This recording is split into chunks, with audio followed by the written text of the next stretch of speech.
आपण पाहत आहात लोकशाही महाराष्ट्र न्यूज।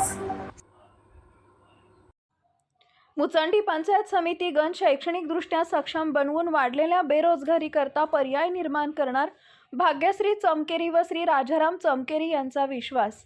सध्या जत तालुक्यात जिल्हा परिषद व पंचायत समिती निवडणुकीच्या महारणांगणाला खऱ्या अर्थानं सुरुवात झाली असून वाढलेल्या कडाक्याच्या थंडीबरोबर राजकीय शेकोटी ही चांगलीच तापल्याचं दिसून येतंय। यात मुचंडी पंचायत समिती गण देखील काही कमी नसल्याचं निदर्शनास आल्याखेरीज राहणार नाही। त्याचं कारणही तसंच आहे। सदर मुचंडी पंचायत समिती गणातून कार्यक्षम सामाजिक कार्यकर्ते माननीय राजाराम चमकेरी यांच्या सुविद्य पत्नी भाग्यश्री चमकेरी यांनी अपक्ष उमेदवार लढवण्याचं घोषित करून महाविकास आघाडी व भारतीय जनता पार्टीला एक भलं मोठं आवाहन निर्माण केलं आहे। श्री व सौ चमकेरी या उभयंतांनी सदर मुचंडी पंचायत समिती गणात वारंवार सामाजिक कार्य अखंड चालू ठेवली आहे। इतकेच नव्हे तर आध्यात्मिक क्षेत्रालाही बळकट बनवून सर्वसामान्यांसमोर नवा आदर्श निर्माण केलाय। यात जत उमदी रोडवर असणाऱ्या कोळगिरी गावानजीक प्राचीन व जागृत असं काळ भैरवनाथाचं जागृत मंदिर असून जत तालुक्यासह अनेकांचं ते श्रद्धास्थान म्हणून परिचित आहे। अशा या मंदिराकडे जाणाऱ्या रस्त्यावर लाखो रुपये खर्च करून स्वखर्चातून साऱ्यांचं लक्ष वेधून घेणारे अशी भव्य दिव्य कमान उभी केली आहे। यातून श्री व सौ चमकेरी यांचा अध्यात्माविषयीचा जिव्हाळा निदर्शनास आल्याखेरीज राहणार नाही हे मात्र निश्चित।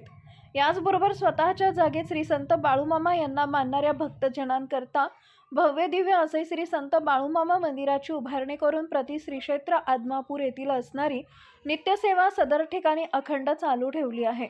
या कारणास्तव जत पूर्व भागातील अनेक भाविक भक्तगण या मंदिरात प्रति आदमापुराचा अनुभव घेत असल्याचं दिसून येते। यांसारख्या अनेक आध्यात्मिक सोहळ्यात हिरिरीनं सहभाग घेऊन निस्वार्थ सेवेचा आदर्श निर्माण केलाय। अध्यात्म क्षेत्राबरोबर येथील शैक्षणिक परिस्थिती मजबूत करण्याचा त्यांचा मानस असून सदर मुचंडी पंचायत समिती गणामध्ये उत्तम शिक्षणाच्या सुखसोयी उपलब्ध करून सदरचा पंचायत समिती गण उच्च शिक्षित बनवण्याचा निर्धार असल्याचं चमकेरी म्हणाले।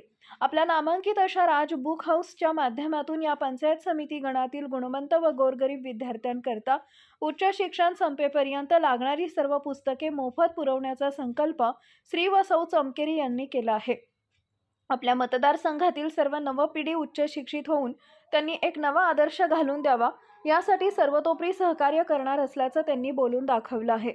एकंदरीत अपक्ष उमेदवार भाग्यश्री चमकेरी व सामाजिक कार्यकर्ते राजाराम चमकेरी यांनी केलेले अनेक कार्य पाहता व त्यांचे असणारे भावी धोरणांचा विचार केल्यास या मतदारसंघात विजयश्री खेचून आणणं सहजपणे शक्य असल्याचं म्हटलं तर वावगं ठरणार नाही।